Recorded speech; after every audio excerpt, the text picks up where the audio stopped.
ప్రభునందు ప్రేమైనటువంటి సంగమా, ప్రభువైన యేసుక్రీస్తు వారి నామమున మీ అందరికీ కూడా ఈ ఉదయకాల శుభములు వందనాలు తెలియచేస్తున్నా. నేటి ఆదివారం కొరకు ఏర్పాటు చేసుకున్నటువంటి పరిశుద్ధ లేఖన భాగము మత్తయి సువార్త 5వ అధ్యాయము 8వ వచనము ఈరోజు మనం ధ్యానం చేసుకుందాం. గత కొన్ని వారాలుగా మనము ఈ యేసు ప్రభు వారు కొండ మీద పలికినటువంటి ఈ ధన్యతలు, బియాటిట్యూడ్స్, వాటిని మనము ధ్యానం చేసుకుంటూ వస్తున్నాం. ఈరోజు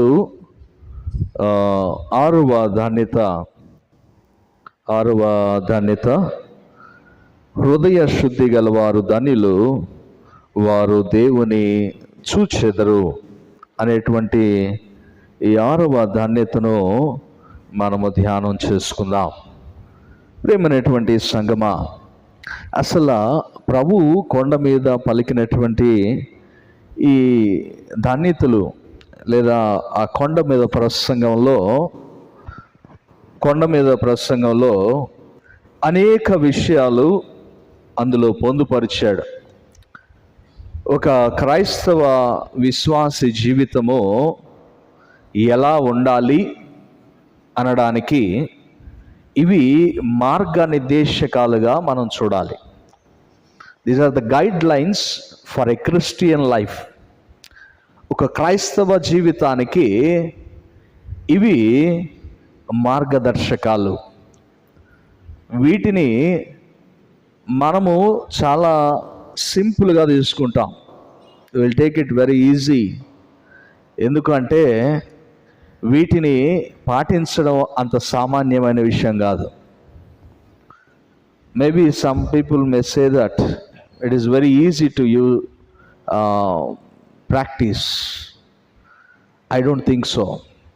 ఎందుకంటే ఒక్కొక్క ధన్యత మీరు చదివితే ఒక్కొక్క ధన్యతలో ఉన్నటువంటి సారాంశాన్ని అర్థం చేసుకుంటే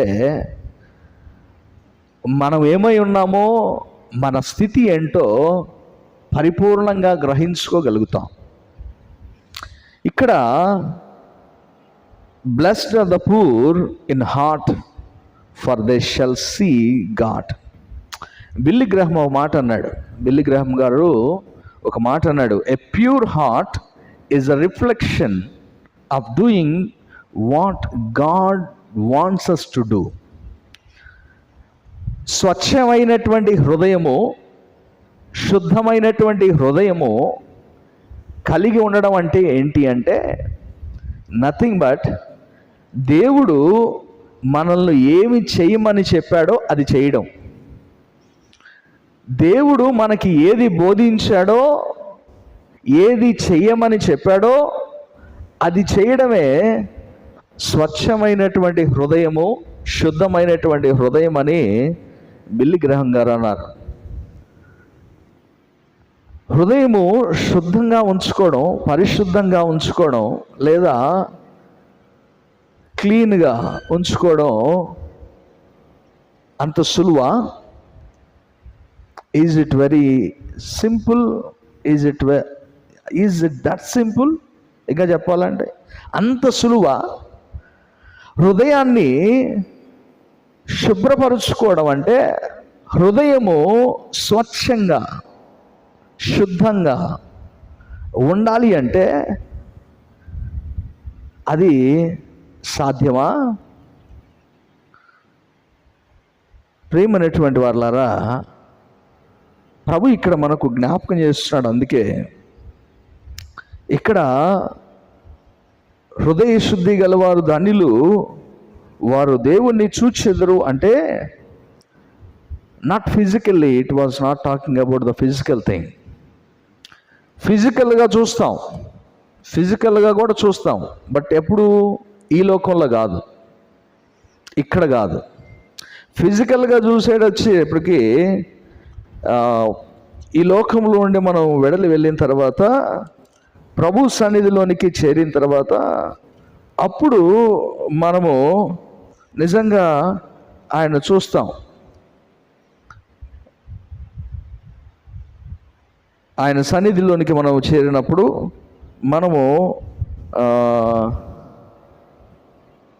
22వ అధ్యాయము, ప్రకటన గ్రంథము 22వ అధ్యాయము 3-4 వచనాలు చూస్తే, ఇక మీదట శాపగ్రస్తమైనది ఎదియు దానిలో ఉండదు, దేవుని యొక్కయు గొర్రెపిల్ల యొక్కయు సింహాసనము దానిలో ఉండును, ఆయన దాసులు ఆయన సేవించుచు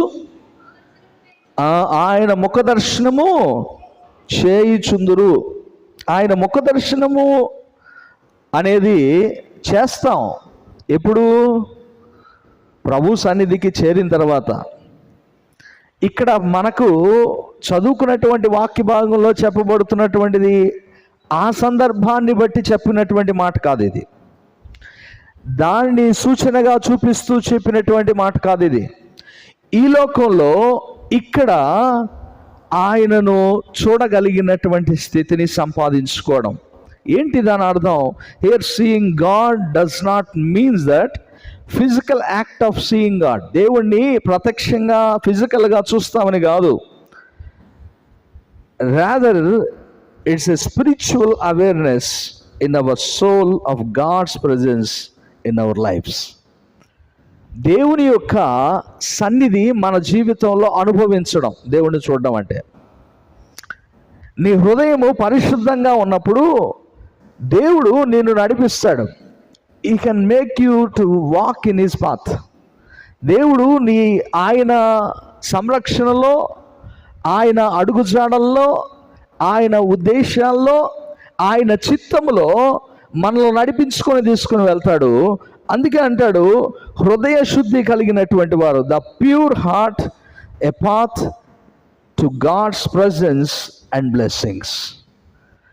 స్వచ్ఛమైన శుద్ధమైన హృదయము ప్రభు సన్నిధిని నడిపింపజేస్తుంది, ప్రభువు నుండి ఆశీర్వాదములు పొందుకున్నట్లుగా చేస్తుంది. కనుక ఈరోజు మనము ధ్యానం చేస్తున్నటువంటిది హృదయము శుద్ధీకరించుకోవడం, లేదా హృదయ శుద్ధి కలిగిన వారు ధన్యులు. ఈరోజు ఆ ప్రశ్న మనకు వేసుకోవాలి. హృదయము శుద్ధముగా ఉన్నదా? Is my heart is pure? నా గుండె శుభ్రంగా ఉందా? నా హృదయము శుభ్రంగా ఉందా? నా హృదయములో, నా అంతరంగములో ఏదైనా మలినం ఉన్నదా? అంతరంగాన్ని శుభ్రపరచుకోవడము చాలా అవసరం, చాలా అవసరం. యేసు ప్రభు వారితో పాటు శిష్యులు వారు ఉన్నప్పుడు వారు భోజనానికి చేయడానికి సిద్ధపడి చేతులు కడుక్కోకుండా తినబోతుంటే పరిసయ్యులు శాస్త్రులు వీరు వచ్చి అన్నారు, అయా నీ శిష్యులు చేతులు కూడా కనుక్కోవట్లేదు,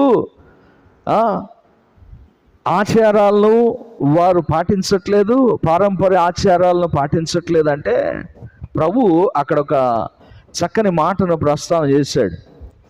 గిన్నె బయట కాదు గడగాల్సింది, ఎక్కడ గడగాల? లోపల గడగాల. It's not about the purification of the outside of our body, it's the purification of inside of our hearts. నీ హృదయము శుద్ధీకరించుకోవడం అవసరం. శరీరానికి శుభ్రత, ఆదివారము ఆరాధనకు రావడానికి మనం ఏం చేస్తాం? ఎవరైనా రే స్నానం చేయకుండా ఎట్టబోతారో చర్చికి అంటాం. మంచిదే, దాన్ని చేయొద్దు నేను అన్నాం. స్నానం చేయకుండా రండి అని కూడా నేను అన్నాం. నేను అది చెప్పట్లే. What about the heart? మరి హృదయం గురించి ఎవరు చెప్పరే? హృదయాన్ని గురించి ఎవరు ప్రస్తావన చేయరే? ప్రభు సన్నిధిలోనికి నువ్వు వచ్చినప్పుడు ప్రభువు నిన్ను చూసేది ఏం చూస్తాడు? ప్రభువు నీలో. ఇర్మీయా గ్రంథంలోనికి వెళ్ళండి. ఇర్మీయా గ్రంథము 17వ అధ్యాయము 9-10 వచనాలు. Jeremiah 17th chapter 9 and 10 verses. హృదయం, ఈ మాట అందరికీ బాగా గుర్తుంటుంది. అందరం చెప్తాం, హృదయము మోసకరమైంది, ఘోరమైన వ్యాధి కలిగింది. అది దాన్ని గ్రహింపగలిగిన వాడు ఎవడు? ఒకని ప్రవర్తనను బట్టి వాని క్రియల ఫలము చొప్పున ప్రతీకారము చేయుటకై యెహోవాను నేను. ఈ మాటను గుర్తుపెట్టుకోండి. పై వచనాన్ని బాగా జ్ఞాపకంలో ఉంచుకుంటాం. హృదయము మోసకరమైందండి, ఘోరమైన వ్యాధి కలిగిందండి అని అంటాం కదా. అది కాదు గుర్తుపెట్టుకోవాల్సింది, ఈ కింద మాటలు గుర్తుపెట్టుకోవాలి. హృదయము ఘోరమైనదే, మోసకరమైనటువంటిదే, మోసం చేసేటటువంటిదే. అయితే ఆ హృదయాన్నే దేవుడు చూస్తాడట. యెహోవాను నేను హృదయమును పరిశోధించువాడను, అంతరింద్రియములను పరీక్షించువాడను. చాలు.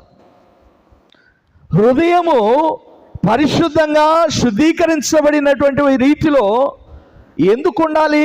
Why my heart must be pure అంటే, దేవుడు నీ హృదయాన్నే కదా చూసేది. దేవునికి కావాల్సింది నీ హృదయమే కదా. దేవుడు చూసేది ఏదో అది కదా శుభ్రపరచుకోవాలి. ఇప్పుడు మనం అర్థం చేసుకోండి, ప్రభు సన్నిధికి వస్తున్న మనం శుభ్రపరచుకొని వస్తున్నాం. శరీరాన్ని శుభ్రపరచుకొని నీట్గా, డీసెంట్గా, క్లీన్గా, ఐరన్ క్లాత్స్తో మురికిగా రాకుండా శుభ్రంగా వస్తున్నాం. ఎవరు చూడడానికి? మనుషులు, మిగిలిన వారు, మన పక్కవాడు, వాళ్ళు మనల్ని చూసి అరే ఈడు శుభ్రంగా లేడు అని అనుకుంటాడని. అంతే కదా? అంతేనా కదా? పక్కనోడు పట్టించుకోకపోతే మనం ఎలా ఉంటాం? మన ఇంట్లో ఎలా ఉంటాం అలా ఉంటాం. ఫ్యాక్టా కదా? ఇప్పుడు మన ఇంట్లో ఫ్రీగా ఉంటాం. ఎవరైనా వస్తున్నారంటేనే ఇల్లంతా సర్దుకుంటాం, నీట్గా పెట్టుకుంటాం. లేకపోతే యథావిధిగా ఉంటాయి. అవునా? పట్టు చీరలు కట్టుకుని ఇళ్ళల్లో ఉంటారా మీరు? ఉండరు కదా. ఏం పురుషులు మాత్రం మేము సూట్లు వేసుకుని కూర్చొని ఉంటాం ఇంట్లో ఉండంగా. మరి ఆలయానికి వచ్చేది ఎవరి కొరకు వస్తున్నాం? మనం దేని కొరకు వస్తున్నాం మందిరానికి? ప్రభు యొక్క వాక్యం వినడానికి, ప్రభువుతో స్నేహాన్ని పొందుకోవడానికి, ప్రభువును సంపాదించుకోవడానికి, ప్రభువును మనలో హృదయంలోనికి ఆహ్వానించుకోవడానికి మనం వస్తున్నాం. మరి ప్రభువు కోసం మనం వస్తున్నప్పుడు ప్రభువు కావాల్సిందేంటి? హృదయం. ప్రభువు కావాల్సింది నీ హృదయం. నీ హృదయము శుభ్రంగా ఉంచుకోకపోతే నువ్వు ప్రభువుని ఎలా చూడగలుగుతావు? Then how you can see God. దేవుణ్ణి నువ్వు చూడాలి అంటే హృదయము శుభ్రంగా ఉండాలి కదా. దేవుని వాక్యము మన హృదయములో ఎందుకు నిలుపుకోలేకపోతున్నామంటే కారణం హృదయము శుభ్రంగా లేదు. శరీరాన్ని శుభ్రం చేసుకొని ప్రభు దగ్గరకు వస్తున్నాం, కానీ గుండెను, హృదయాన్ని మురికిగానే పెట్టుకొని వచ్చుకుంటున్నాం. లోపల అనేకమైనటువంటి మురికి ఉంది, రకరకాలైనటువంటి మురికి. ఈర్ష్య, కోపం, ద్వేషం, పగ, కుళ్ళు, కుతంత్రం. లోపల ఇవన్నీ ఉంచుకొని దేవుని దగ్గరకు వచ్చి ప్రభువా నువ్వు నాతో మాట్లాడు ప్రభువా అంటే, ప్రభువా నేను నిన్ను చూడాలి ప్రభువా అంటే ఎందుకు కనపడతాడు ప్రభు? నీ హృదయము పాపముతో నిండుకొని ఉన్నప్పుడు, నీ హృదయము మలినముతో నింపబడి ఉన్నప్పుడు నీ కనులు ప్రభువును చూడలేవు. ప్రభు యొక్క మాటలను ఆలకించలేవు. ప్రభు యొక్క బోధను అంగీకరించలేవు. అందుకే ప్రభు అన్నాడు, హృదయ శుద్ధి గలవారు ధన్యులు. They are the blessed people. ఆశీర్వదించబడిన వారు. కారణం ఏంటి? వారి హృదయము శుభ్రంగా ఉంది, వారు నన్ను చూడగలుగుతున్నారు. వారి హృదయము శుభ్రంగా ఉంది, వారు నా మాటలు ఆలకించగలుగుతున్నారు. వారి హృదయం శుభ్రంగా ఉంది, వారు నా మాటలు గైకొనగలుగుతున్నారు. నీ హృదయము శుభ్రంగా లేకపోతే you cannot follow the God's word. దేవుని యొక్క మాటలు నీవు పాటించలేవు. దేవుని యొక్క మాటలు నీవు గైకొనలేవు. ప్రియమైనటువంటి సంగమా, ఈ సమయంలో ప్రభు అదే మనతో జ్ఞాపకం చేస్తున్నాడు. కీర్తనల గ్రంథము 24వ కీర్తన 3-4 వచనాలు మనం చూస్తే, కీర్తనల గ్రంథం 24వ కీర్తన 3-4 వచనాలు దావీదు రాస్తూ అంటాడు, ఎక్కదగిన వాడు. 4వ వచనమమ్మా. వ్యర్థమైన దాని యందు మనస్సు పెట్టకయు, కపటముగా ప్రమాణము చేయకయు, నిర్దోషమైన చేతులను శుద్ధమైన హృదయమును కలిగి ఉండు వాడు యెహోవా వలన ఆశీర్వాదము నొందును. ఎవరు ఆశీర్వాదము పొందుకునేవారు? Those who are blessed. ఎవరైతే వారి హృదయము స్వచ్ఛంగా శుద్ధంగా ఉంటుందో వారే. ఇక్కడ ఏమంటున్నాడు చూసారా? శుద్ధమైన హృదయము కలిగి ఉండువాడే. శుద్ధమైన హృదయము కలిగిన వాడిలో ఏముండదు? ఇక్కడ అంటాడు, కపటమైన వ్యర్థమైన దాని యందు మనసు పెట్టడు, కపటముగా ప్రమాణం చేయడు. అంటే అబద్ధపు ప్రమాణాలు, ఫాల్స్ ప్రామిసెస్. అబద్ధపు ప్రమాణాలు చేస్తున్నావంటే లోపల నీ హృదయము, నీ అంతరంగము అది శుద్ధంగా లేదు అని అర్థం. Something, you are hiding something in your heart and you are giving a false promises to others. అందుకే ఇక్కడ ఆ మాట అంటాడు, వ్యర్థముగా నీవు ప్రవర్తించకూడదు, వ్యర్థమైన వాటి యందు మనస్సు పెట్టకూడదు, కపటముగా ప్రమాణం చేయకూడదు, నిర్దోషమైనటువంటి చేతులు అంటే పాపము చేస్తున్నటువంటి చేతులు, పాపము చేయనటువంటి స్థితిలో నీవు ఉండాలి. నిర్దోషమైనటువంటి చేతులు కలిగి ఉండాలి. పాపం ఉండకూడదు, మలినం ఉండకూడదు, మురికి ఉండకూడదు. నీ హృదయానికి, నీ క్రియలకు, నీ తలంపులకు, నీ ఆలోచనలకు పాపం అనేది అంటి ఉండకూడదు. ఒకవేళ ఉన్నా దాన్ని తీసేసుకోవాలి. అది నేను చాలా సందర్భాల్లో చెప్పాను. ఆరాధనలో మనము విజ్ఞాపన ప్రార్థన చేసేటప్పుడే పశ్చాత్తాప ప్రార్థన కూడా చేస్తాం. పాపపు ఒప్పుకోలు కూడా ఉంటుంది. మీ అందరి కొరకు మేము పాపపు ఒప్పుకోలు చేస్తాం. కానీ మీరందరూ వచ్చాక మీరు చేస్తే బాగుంటుంది, కానీ మేము చేస్తే బాగుంటుందా? ఇప్పుడు యేసు ప్రభువు కానీ మీ అందరి కొరకు సిలువ వేయబడినట్లు మనందరి కొరకు, మీ అందరి కోసం మేము విజ్ఞాపన చేయాలి. మరి మీ సంగతి ఏంటి? మన పాపాలు, మరి మీ పాపాలు ఎప్పుడు ఒప్పుకోవాలా ప్రభు దగ్గర? అందుకే రావాలనేది నేను. పాపపు ఒప్పుకోలు సమయానికన్నా వస్తే ప్రభు సన్నిధిలో ప్రభు దగ్గర అడగచ్చు, ప్రభువా నా పాపాలు క్షమించు అనే ఒక్క మాట ప్రభు దగ్గర ప్రస్తావన చేయొచ్చు.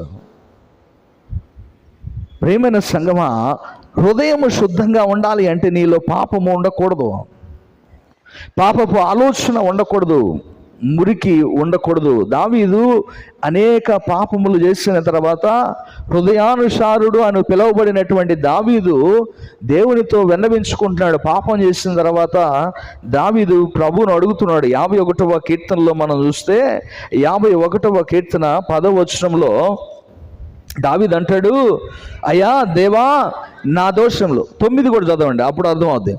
నా పాపములకు విముఖుడవు కమ్ము, నా దోషములన్నిటినీ తుడిచివేయము. దేవా నా యందు శుద్ధ హృదయము కలుగు చేయము, నా అంతరంగములో స్థిరమైన మనస్సును నూతనముగా పుట్టించు. ప్రభువా నా అంతరంగములో నూతనమైనటువంటి హృదయము, నూతనమైన స్థిరమైనటువంటి మనస్సు నాకు నూతనంగా పుట్టించు. శుద్ధమైనటువంటి హృదయాన్ని నాకు ఇవ్వు. నాలో ఉన్న పాపాన్ని కడిగివేయి, నా పాపాన్ని, నా దోషాన్ని తుడిచివేయి. నాకు శుద్ధమైన హృదయాన్ని ఇవ్వు. నిజంగా గుండె మీద చేసుకొని మనం ఈరోజు చెప్పచ్చు, ఏ ఒక్కరోజు మనం ఇది అడుగుండం. అవునా? ప్రభువా నాకు ప్యూర్ హార్ట్ ఇవ్వు అని ఎప్పుడైనా అడిగారా? శుద్ధమైన హృదయం కావాలి ప్రభువా నాకు అని అడిగి ఉంటామా? అది మన అక్కర్లోనికి రాదు. అది మన అవసరత కాదు. మన అవసరత ఏంది? మన బిడ్డలు, మన కుటుంబం, మన పరిస్థితులు ఇవన్నీ వస్తాయి. కానీ we never talk about the heart. ప్రభువా నా హృదయము శుద్ధంగా ఉంచు, ప్రభువా నా పాపమునకు విముఖుడవై ఉండు, నా పాపముల నుండి నన్ను కడిగివేయి, నా హృదయాన్ని పరిశుద్ధపరచు ప్రభువా అని నువ్వు అడగగలిగితే then God automatically gives you a pure heart in your life. స్వచ్ఛమైన శుద్ధమైన హృదయాన్ని దేవుడు నీకు ఇస్తాడు. శుద్ధమైన హృదయం ఉంటే దేవుణ్ణి చూడగలుగుతామండి, గుర్తుపెట్టుకోండి. 73వ కీర్తనలో కూడా సామ్స్ 73:1 మనం చూస్తే అక్కడ కూడా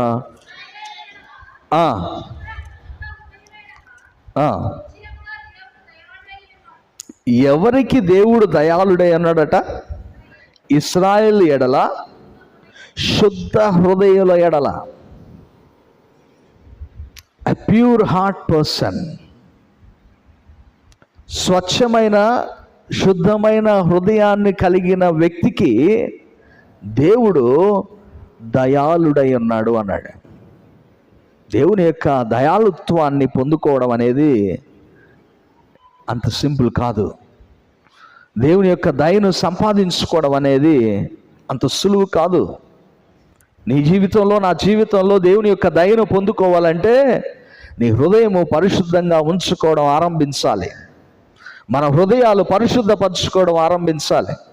మన హృదయాల్లో మనం మురికిని ఉంచుకొని ప్రభు దగ్గరికి వెళ్ళి, ప్రభువా ఇదిగో నాకు నా కుటుంబాన్ని సంరక్షించు, నా అక్కర్లు తీర్చు ప్రభువా, ఇదిగో మా కష్టాలను తీర్చు ప్రభువా, ఎంతకాలం మమ్మల్ని చూడక నీవు ఇదిగో ముఖము మరుగు చేసుకుంటావు ప్రభువా అని నీవు ఎన్నిసార్లు అడుగు, ఎన్నైనా అడుగు, కానీ you cannot see God's face in your life. నీ జీవిత కాలంలో ప్రభు యొక్క సన్నిధి నీవు ఎన్నటికీ అనుభూతి చెందలేవు. నీలో పాపం ఉన్నన్ని రోజులు, నీ హృదయము మురికిగా ఉన్నన్ని రోజులు. మార్కు సువార్త 7వ అధ్యాయము 21వ వచనం నుండి కూడా మనం చూస్తే ప్రభు ఇక్కడ మనకు జ్ఞాపకం చేస్తాడు. హృదయములో ఉండకూడని వాటిని గురించి ప్రస్తావన చేస్తాడు. ఏదైతే ప్రభువుకు ప్రతికూలమై ఉన్నాయో వాటిని గురించి ప్రస్తావన చేస్తాడు. 7వ అధ్యాయము 20వ వచనం నుండి చూడండి. ఏది మనుషుని అపవిత్రపరచునంటే ఇట్లు ఇది భోజన పదార్థములన్నింటినీ పవిత్రపరచును. మనుషుని 20వ వచనం, మనుషుని లోపల నుండి బయలు వెళ్ళున్నది మనుషుని అపవిత్రపరచును. లోపలి నుండి అనగా ఏమండి? లోపల నుండి అనగా ఏంటట? మనుషుల హృదయములో నుండి దురాలోచనలు, జారత్వములను, దొంగతనములను, నరహత్యలను, వ్యభిచారములను, లోభములను, చెడుతనములను, కృత్రిమమును, కామ వికారమును, మత్సరమును, దేవదూషణయు, అహంభావమును, అవివేకమును వచ్చును. ఈ చెడ్డవన్నీ లోపల నుండియే బయలు వెళ్ళి మనుషుని అపవిత్రపరుచున్నవి. ఇవి ఎక్కడి నుండో బయట నుండి లోపలికి రావండి, బయట గుర్తుపెట్టుకోండి. ఇవేవి బయట నుండి లోపలికి రావు, లోపల నుండే బయటకు వస్తాయి. ఇవన్నీ లోపల, నీ లోపల ఉన్నాయి. ఇన్ నేచర్, ఇంకా చెప్పాలంటే ఇన్ హ్యూమన్ నేచర్, సిన్ అనేది, పాపం అనేది మనకు అంటుకునే ఉంది. ఆ ఫ్రాగ్నెన్స్లోనే మన ప్రయాణం సాగుతోంది. అందుకే ఇక్కడ ప్రభు జ్ఞాపకం చేస్తున్నాడు, లోపల ఇది శుభ్రంగా లేకపోతే ఏమవుతుంది? ఇది శుభ్రంగా లేకపోతే ప్రభువు నువ్వు చూడలేవు. ప్రేమనేటువంటి సంగమా, మరొక సందర్భాల్లో ప్రభు ఒక ఉపమానాన్ని చెప్తాడు. ఒక ఇల్లు దయ్యము పట్టినటువంటి ఆ ఇంటిని శుభ్రపరిచిన తర్వాత అది బయటికి వెళ్ళిపోయి దాన్ని శుభ్రపరిచాడు. అది నీరు లేని చోట్లన్నీ వెతికి మరలా అదే ఇంటికి వచ్చిందట. వచ్చేటప్పుడు ఎట్లా వచ్చింది? 7 ఆత్మలు తీసుకొచ్చింది. అది అంటే ముందు స్థితి కన్నా కడపటి స్థితి దారుణంగా ఉంది. మొదటి స్థితి కన్నా చివరి స్థితి బాగుపడాలా కదా, బాగుండాలా. మరి దరిద్రమైన పరిస్థితి వెళ్ళిపోకూడదు, దౌర్భాగ్యమైన స్థితికి వెళ్ళిపోకూడదు. ఎందుకని? కారణం ఏంటి? ఆ ఇల్లు శుభ్రం చేయబడింది, పరిశుద్ధపరచబడింది, రైట్, క్లీన్ చేయబడింది, మంచిదే. క్లీన్ చేయబడిన తర్వాత it was empty. It was empty. శుద్ధీకరించబడిన నీ హృదయము అది ఏమీ లేని ఎంప్టీగా ఉండకూడదు, శూన్యంలాగా ఉండకూడదు. అది you need to fill your heart with the God's word.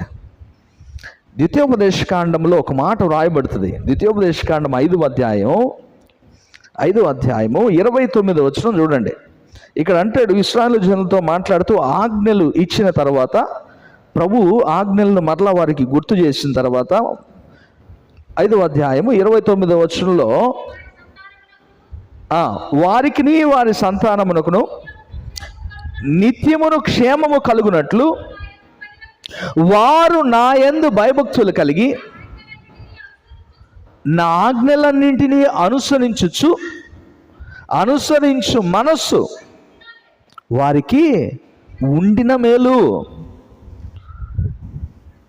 ఆజ్ఞలు వినడము, ప్రభు యొక్క మాటలు ఆలకించడం కాదు, వాటిని ఆలకించాలనే మనస్సు వారికి ఉండాలి అంటాడు. పాటించాలి, లేదా వారి మనస్సులో వాటిని నిలుపుకోవాలి అనేటువంటిది ఆయన ఉద్దేశం. So our hearts must be filled with God's word. దేవుని యొక్క వాక్యముతో నీ హృదయము నింపబడినప్పుడు, శుద్ధీకరించబడిన హృదయము ఆ వాక్యములో నుండి ప్రభువును చూడగలుగుతుంది. ప్రేమనేటువంటి వారలారా, ఎన్నిసార్లు చూశారు ప్రభువును మీరు? ఎన్నిసార్లు ప్రభువును మీరు చూశారు? ఆలోచించండి. ప్రభువును మనం చూడగలిగామా? చూసావా? అదేంటి మరలా మోషేనే చూడలేకపోయాడంటే మనం ఏడ చూడగలుగుతాం?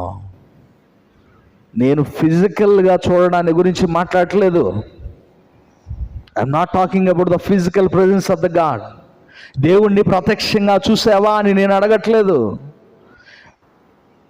Did you experience the God?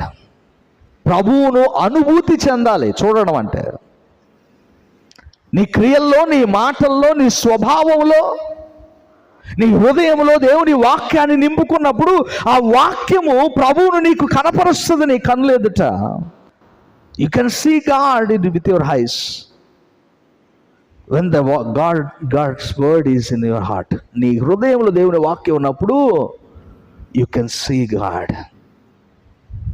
హెబ్రీ పత్రిక 12వ అధ్యాయము 14వ వచనంలో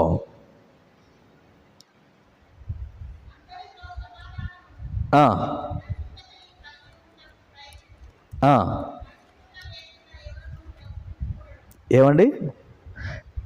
పరిశుద్ధత లేకుండా ప్రభువుని ఎవడు చూడలేడు.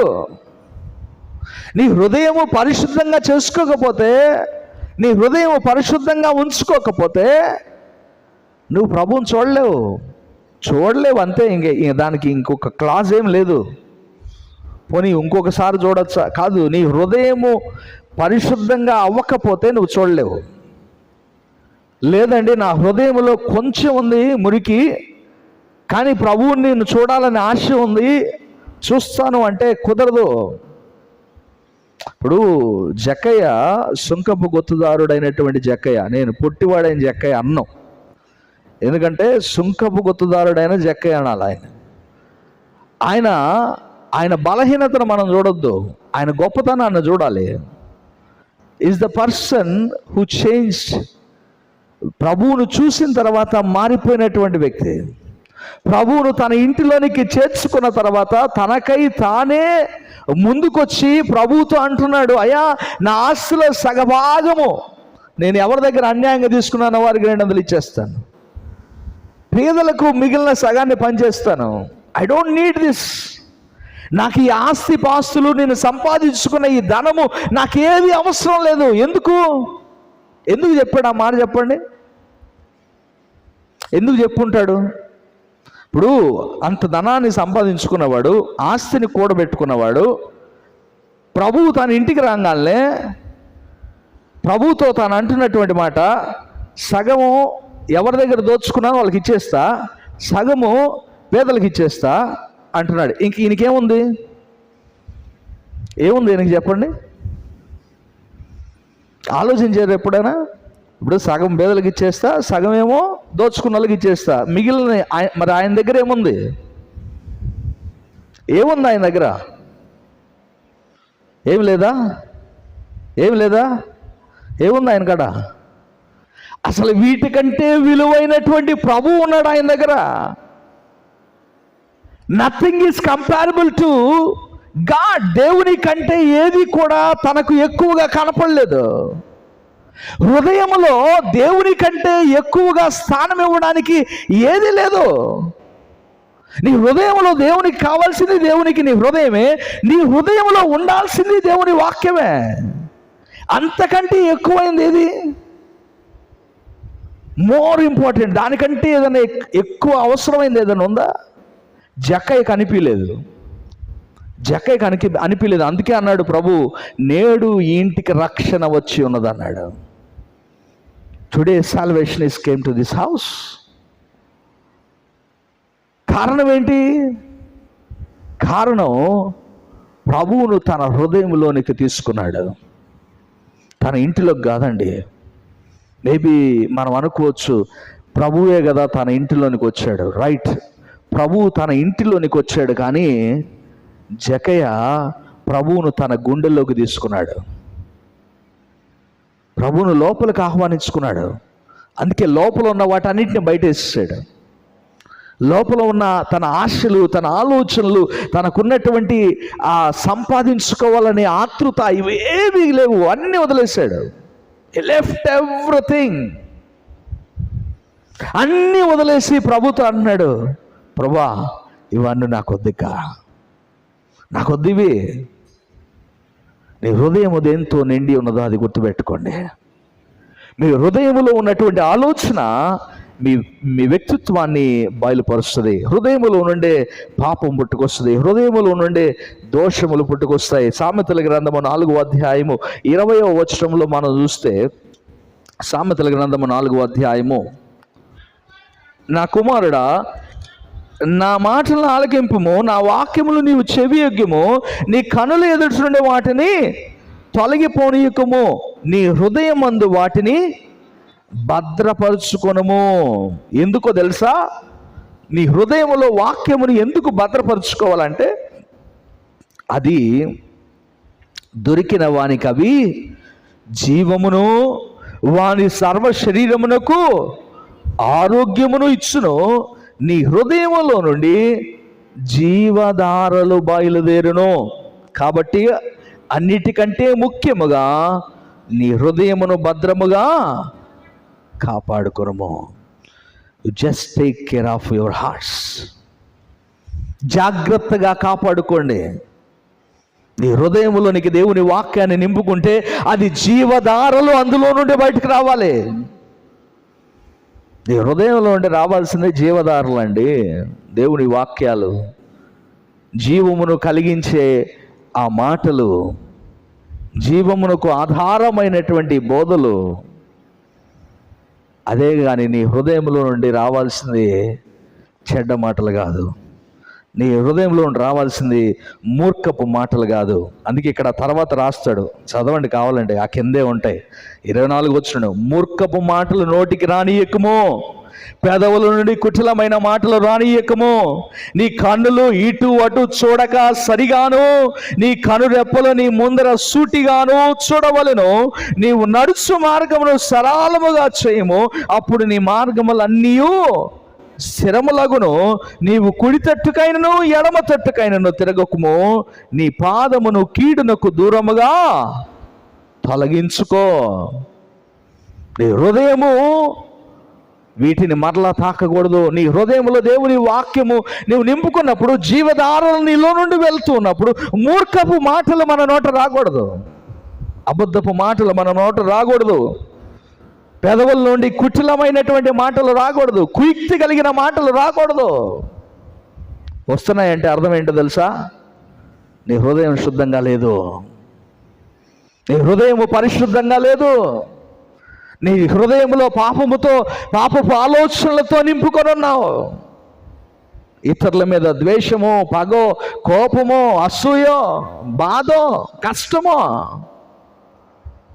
నీ పొరుగు వారి ఎడలని వాళ్ళ లేక నువ్వు అవన్నీ పెట్టుకొని ఉంటే నీ పక్కవాడితో, ఇక నీవు ప్రభువు నీ హృదయాన్ని చూస్తే ప్రభువుకి ఏం కనపడతాయండి? ఏం కనపడతాయి ప్రభువుకు నీ హృదయంలో? ఇయే కదా కనపడేది. ఏవి వద్దన్నాడో అవే మనం నింపుకొని ప్రభు దగ్గరకు వచ్చి, ప్రభువా నా హృదయం చూడు, ప్రభువా ఇప్పుడే కడుక్కొని వచ్చే ప్రభువా నా హృదయం చూడంటే ఏముంటుంది హృదయంలో? ఇయే ఉంటాయి. అందుకే ఇక్కడ ప్రభు మన అంటున్నాడు, హృదయ శుద్ధి కలగాలి, హృదయము శుద్ధీకరించుకోవాలి. అలా ఉండడమే ప్రభు మన నుండి కోరుకుంటున్నటువంటిది. 1 పేతురు పత్రిక 1వ అధ్యాయం 22వ వచనము. పేతురు 1 పత్రిక 1వ అధ్యాయం. అమ్మా చదవండి.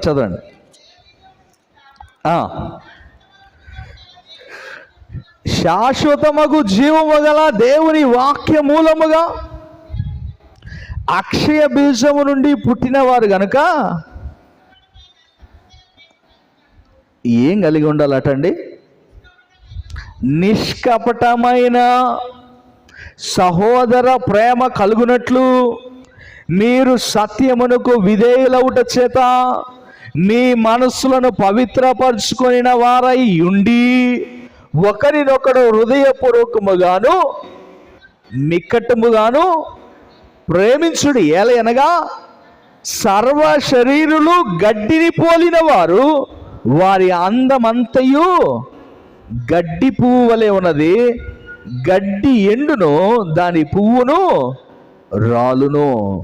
అయితే ప్రభు వాక్యం ఎల్లప్పుడూ నిలుచును. మీకు ప్రకటింపబడిన సువార్త ఈ వాక్యమే. మనకు ప్రకటించబడినటువంటి సువార్త ఈ వాక్యమే. ఏందది? నీ సహోదరునితో నీవు ఎలా జీవించాలి? నీవు క్షయ బీజము కాదు, అక్షయ బీజములో నుండి పుట్టినటువంటి వారు మీరు. క్షయ బీజము నుండి పుట్టిన వారంటే ఈ లోకంలో జీవిస్తున్నటువంటి వారు, క్రీస్తులో కడగబడిన వారు, క్రీస్తు రక్తములో అభిషేకించబడినటువంటి వారు, క్రీస్తు రక్షణ అనుభవంలోనికి నడిపించబడినటువంటి మనము అక్షయ బీజములో నుండి వచ్చిన వారు. మరి మనం ఎలా ఉండాలి? మన సహోదరులతో మనం ఎలా ఉండాలి? సత్యముగాను నిష్కపటమైన సహోదర ప్రేమ కలిగి ఉండాలి. నిష్కపటమైనటువంటి సహోదర ప్రేమ అంటే అర్థం తెలుసు కదండి? తెలుసా? ఏమండి తెలుసా తెలీదా? తెలియదంటే వివరిస్తా, తెలుసు అంటే ముందుకు పోతా. కపటమైన సహోదర ప్రేమ అంటే ఏంటి కపటమైన సహోదర ప్రేమ అంటే? మనం చూపిస్తాం కదా, అదే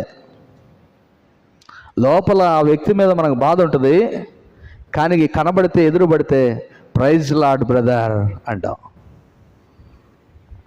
దేనికి ప్రైజ్ లార్డు? నాకు నీ మీద కోపం ఉంది, దేవునికి ప్రైజ్ లార్డ్ అని చెప్తున్నావా? లోపల కోపం పెట్టుకుంటాం, బాధ పెట్టుకుంటాం, కానీ ఎదురు పడితే మాత్రం వందనాలమ్మా అంటాం. అదే కపటమైనటువంటి ప్రేమ. ప్రభు అంటున్నాడు, మీరు క్షయబీజము నుండి పుట్టినవారు కాదు. మీరు లోకంలో ఉన్నవారికి ఓకే, సరిపోద్ది. లోకంలో ఉన్నవాడు క్షయబీజము నుండి పుట్టినవాడు కపటమును కనపరిస్తే నడుస్తుంది. కానీ నువ్వు నేను కపటంగా ఉండడానికి దేవునికి ఇష్టం లేదు. మనం అలాంటి వారం కాదు. మనము అక్షయ బీజములో నుండి పుట్టినటువంటి వారం మనం. ఆయన రక్షణ అనుభవంలో నుండి పుట్టినటువంటి వారం మనం. ఆయన శిలువ మరణము ద్వారా తిరిగి మరలా జన్మించిన వారం మనం. మనలో ఉండాల్సింది నిష్కపటమైన ప్రేమ. గుర్తుపెట్టుకోండి, ఇది ఎప్పుడైనా ఒకవేళ నువ్వు కపటంగా అలా ప్రవర్తిస్తుంటే నీ గుర్తు రావాలి. ఏమని? నేను క్షయ బీజం నుండి రాలా, అక్షయ బీజం నుండి వచ్చా. నేను ప్రభువు నుండి పుట్టినవాడని, నేను నాలో కపటం ఉండకూడదు. కపటం ఉండకూడదు. కపటంగా ప్రేమించద్దు, స్వచ్ఛంగా ప్రేమించు. స్వచ్ఛమైనటువంటి ప్రేమ నీవు చూపించాలి. అందరూ ఒకటే. నువ్వు గొప్ప కాదు, వాడు తక్కువ కాదు. నేను ఎక్కువ కాదు, నువ్వు తక్కువ కాదు. ఏమన్నాడా? సర్వ శరీరులు గడ్డి వలె ఎండిపోను, పువ్వు రాలిపోను. ప్రతి ఒక్కరం ఏదో ఒక రోజు పోవాల్సిందే. రాలిపోయే వరమే, ఎండిపోయే వరమే. But the fragrance of the flower it won't go. గుర్తుపెట్టుకోండి. ఎండిన పువ్వుకు కూడా వాసన ఉంటుంది, అవునా? ఉంటుందా? వాసన దాన్ని పోగొట్టుకోదు. ఎండిపోద్దేమో పువ్వు. ఈ మధ్య కారుల్లో వాటిల్లో ఎండిన పువ్వులు అవన్నీ వేసిస్తారు స్మెల్ కోసం. ఎండినవే, కానీ అవి ఉంటుంది, ఫ్రాగ్రెన్స్ ఉంటుంది. నీలో దేవుని వాక్యము ఉంటే నీవు ఎప్పటికీ సజీవమైన స్థితిలోనే ఉండిపోతావు. ప్రేమనేటువంటి సంగమా, ప్రభు ఇక్కడ మనకు అందుకే జ్ఞాపకం చేస్తున్నాడు. రోమిలకు రాసిన పత్రిక 15వ అధ్యాయం మొదటి 3 వచనాలు. బలవంతులమైన మనం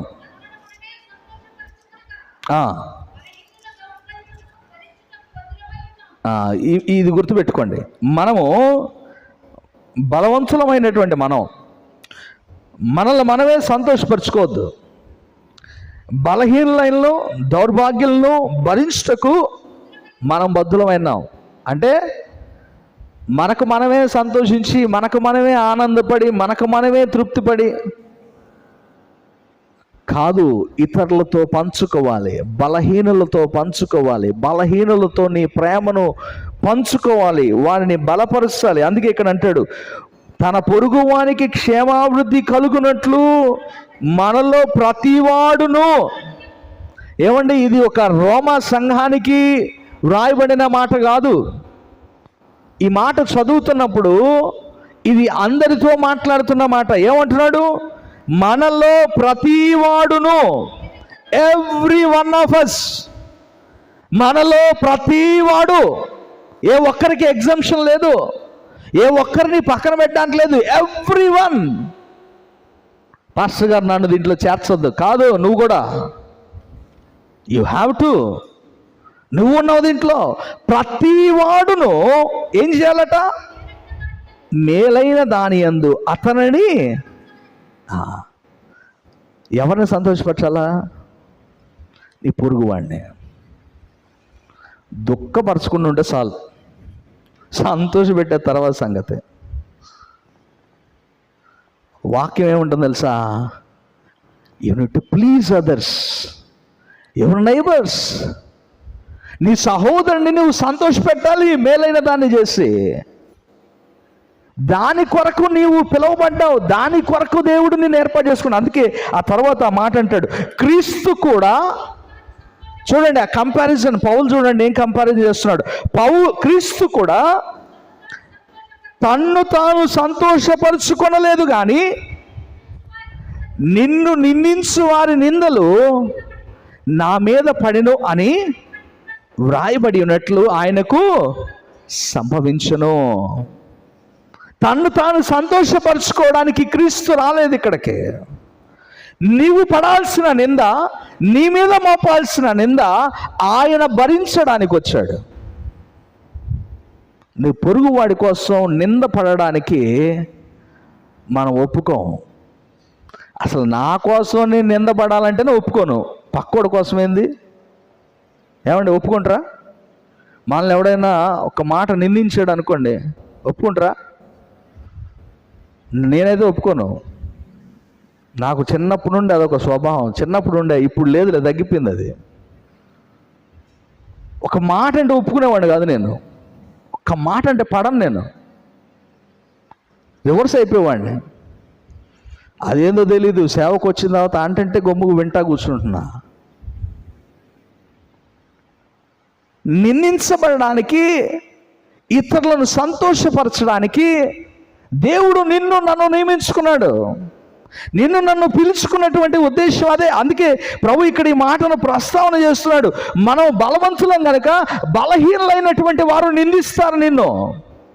బలహీనమైనటువంటి వారు నీ మీద నింద మోపాలని చూస్తారు. పోనీ మోపని, ఏమైంది? వాడు బలహీనుడు, నువ్వు బలవంతుడు. Just remember that thing. నువ్వు ఒకటే గుర్తుపెట్టుకో, ఒకడు నిన్ను బ్లేమ్ చేస్తున్నాడంటే, నిన్ను ఒకడు నిందిస్తున్నాడంటే, ఒకడు నిన్ను అపహాస్యం చేస్తున్నాడంటే దాని అర్థం ఏంటంటే నువ్వు బలవంతుడు, వాడు బలహీనుడు. బలవంతుడిని చూసి పెద్దలు సామెత అంటారు కదా, ఏనుగు పోతే కుక్కలు మురుగుతాయి. అంతేనా? ఏనుగు పోతుంటే కుక్కలు మురుగుతుంటాయి. ఏనుగు సంగతి కుక్క తెలీదు. దాని రూపం చూసి అరస్తుంటుంది. అదే తొండంతో ఒక తన్ను తనింది అనుకో, ఏడుంటుంది అది? కాబట్టి బలవంతుడు బలహీనుడు విషయంలో ఇదే గుర్తుపెట్టుకోవాలి. వాడు బలహీనుడు, అందుకే మాట్లాడుతున్నాడు. పోనీ నో ప్రాబ్లం, వదిలేయి. వాడిని సంతోషపెట్టడానికి ప్రయత్నం చేయి, మేలైంది చెయ్యి, మంచి విషయం వాడి ఎడల జరిగించు, మంచి మాట వాడితో మాట్లాడు. Try to change his mind set. తన యొక్క హృదయపు ఆలోచనలు, తన అంతరంగాన్ని మార్చడానికి ప్రయత్నం చేయి. నీ హృదయంలో దేవుని వాక్యం నింపుకుంటే అది నీ చేత ఈ పని చేస్తుంది. ప్రియమైన వారలారా, ప్రభు మనకి ఈ మాటను అందుకే గుర్తు చేస్తున్నాడు. సో మనము మన హృదయము పరిశుద్ధంగా ఉంచుకోవాలి, పరిశుద్ధపరచుకోవాలి. ఎందుకు అంటే ప్రభువును చూడాలి కాబట్టి. ప్రభువును చూడాలి అంటే నీ హృదయంలో దేవుని వాక్యము ఉండాలి.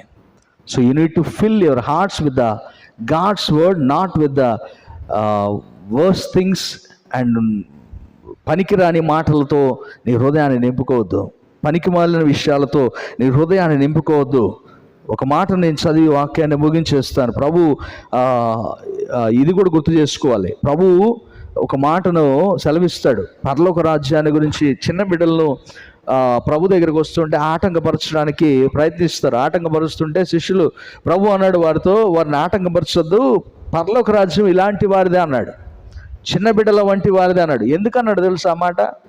చిన్న బిడ్డల స్వభావం, వారికి ఉన్నటువంటి ఏమన్నా మనస్సు, వారి హృదయము స్వచ్ఛంగా ఉంటుంది. ఇప్పుడు చిన్న బిడ్డలు ఉన్న వాళ్ళకి తెలుస్తుంది. ఆ చిన్న బిడ్డల్ని పిలిచి వాళ్ళ ఇంట్లో జరిగే విషయాలు అడగండి, వాడు అన్నీ చెప్పేస్తాడు. వాడికి తెలీదు అంటే ఇది చెప్పకూడదు, ఇది చెప్పచ్చు. It doesn't know anything. అడిగాడు, చెప్పాలి, అంతే వాడికి తెలిసింది. లోపల ఏం పెట్టుకోడు. అది చిన్నపిల్లల మనస్తత్వం అంటే. లోపల ఏమి దాచుకోరు. కానీ మనమైతే లోపల హృదయంలో పెద్ద పెద్ద అపార్ట్మెంట్లు కట్టేస్తుంటాం, గేటెడ్ విల్లాలే కట్టుంటాం లోపల ఒక్కొక్కరి మీద. పనికిరావండి అవన్నీ. నీ హృదయం శుద్ధంగా ఉండాలంటే లోపల ఉన్న వాళ్ళన్నిటి బయట పారవయి. ఒక మాట నేను చదివి వాక్యాన్ని ముగిస్తాను. తీతు పత్రిక మొదటి అధ్యాయం, తీతు పత్రిక మొదటి అధ్యాయం 15వ వచనం చూడండి. పౌలు తీతుకు రాస్తూ అంటాడు, పవిత్రులకు అన్నీయు పవిత్రములే గాని అపవిత్రులకు, అవిశ్వాసులకును ఏదియు పవిత్రమైనది. ఇది బాగా అర్థం చేసుకోండి. పవిత్రులకు అంటే హృదయాన్ని పరిశుద్ధంగా ఉంచుకున్న వాడికి, హృదయము శుద్ధీకరించబడినటువంటి వానికి అన్నీ పవిత్రములే. తర్వాత మాట, కానీ అపవిత్రులకును అవిశ్వాసులకును ఏదియో పవిత్రమైనది కాదు. అంటే పవిత్రమైనటువంటి అంటే శుద్ధమైనటువంటి హృదయం కలిగిన వాడికి,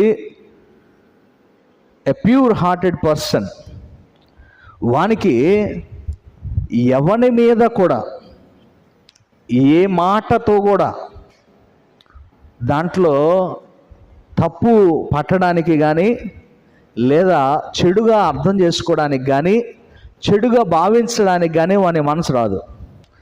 వానికి ప్రతిదీ పవిత్రమైందిగానే చూస్తాడు. మీరు అర్థం చేసుకోవడానికి లోక నానుడిలో ఉండే ఒక సామెత చెప్తా. పచ్చ కామర్లోడికి లోకం అంతా ఎట కనపడుద్ది? పచ్చగా కనపడుద్ది. ఎందుకంటే వాడి కళ్ళు కామెర్లు ఉన్నాయి. వాడు పరిశుద్ధుడు కాదు, వాడు అపవిత్రుడు కనుక లోకంలో ఏది చూసినా వాడికి అపవిత్రంగానే ఉంటుంది, ఏది చూసినా అపవిత్రంగా కనపడుతుంది. ఎందుకంటే వాడి హృదయం పవిత్రంగా లేదు. అదే పవిత్రమైన హృదయం కలిగిన వాడికి అన్నీ పవిత్రములుగా కనపడతాయి. ఎవ్రీథింగ్ ఈ సీన్స్ దట్ ఈస్ ప్యూర్. గుర్తుపెట్టుకోండి. సో ప్రభు ఈరోజు మనతో జ్ఞాపకం చేస్తుంది ఇదే, హృదయము శుద్ధిత కలిగిన వారుగా ఉండాలి, హృదయ శుద్ధి కలిగిన వారిగా ఉండాలి. Hour hearts must be pure. నీ గుండె నా గుండె, నా హృదయం నీ హృదయం పరిశుద్ధంగా ఉండాలి. ఇప్పటి వరకు ఏమి దాచుకున్నావో, ఏ మేడలు కట్టుకున్నావో లోపల, ఆ దేవునికి తెలుసు. కూలగొట్టేసేయి, పనికిరావు అవే.